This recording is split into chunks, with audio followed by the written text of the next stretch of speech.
ipatutupad na ngayong araw ng Department of Agriculture ang Maximum Suggested Retail Price o MSRP para sa karning baboy sa Metro Manila. Para sa detalye, makakausap natin live mula sa Quezon City si Kari Cator. Kari, magkano ba ang MSRP sa baboy at nakakasunod ba yung mga meat vendor dyan?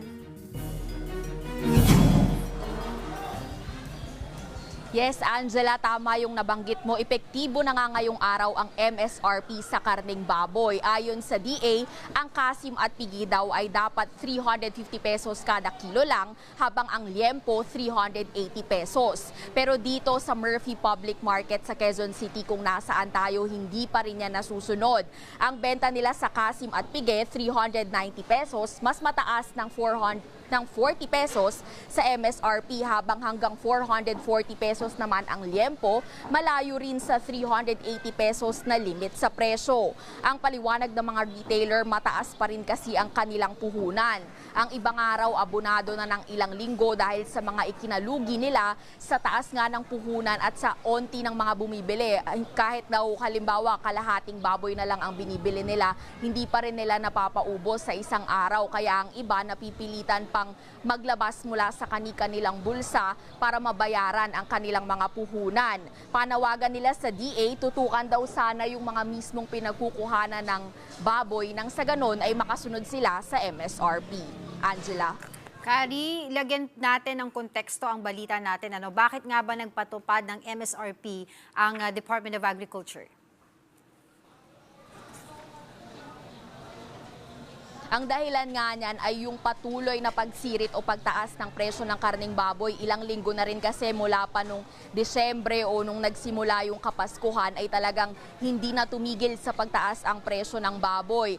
Nung mga nakaraan nga o hanggang ngayon, inaabot pa ng 480 pesos base sa monitoring ng DA sa ilang palengke sa Metro Manila. Kaya ang DA nagkonsulta ng mga stakeholder mula yan sa pinagkukuhanan hanggang sa mga wholesaler, trader at retailer para dito sa itatakdang MSRP na ngayong araw nga nagsimula. At ang napagkasunduan ay yung nabanggit natin na 350 at 380. Meron ding 300 pesos para sa sabit ulo na dapat daw ito yung mga ibabagsak sa mga retailer. Hindi raw dapat lalampas sa presyo na yan. Pero yun nga, sa nakita natin sa ngayon ay hindi pa ito masunod sa mga palengke. Kari, paano kapag hindi sumunod? May hindi sumunod dyan ng mga meat vendor dun sa MSRP. Meron bang parusa na ipapataw ang DA?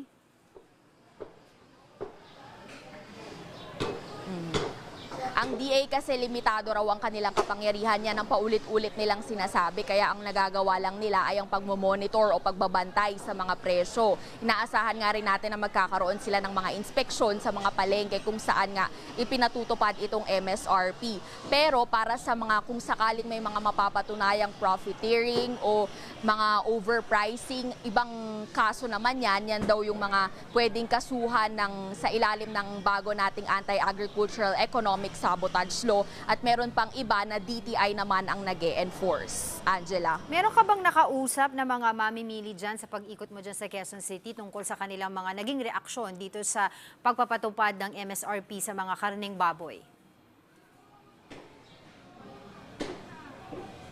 Ang sabi naman ng mga nakausap natin na mamimili, naiintindihan naman daw nila kung hindi pa masunod itong MSRP nga dahil naiintindihan din nila baka malugi raw yung mga nagtitinda. Kaya sa ngayon, kanya-kanyang diskarte pa rin sila sa pagtitipid.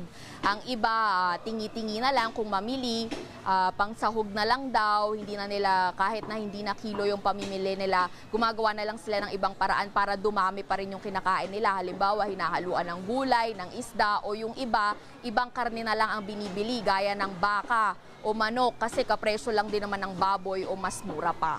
Balik sa'yo. Alright, maraming salamat, Kari Cator.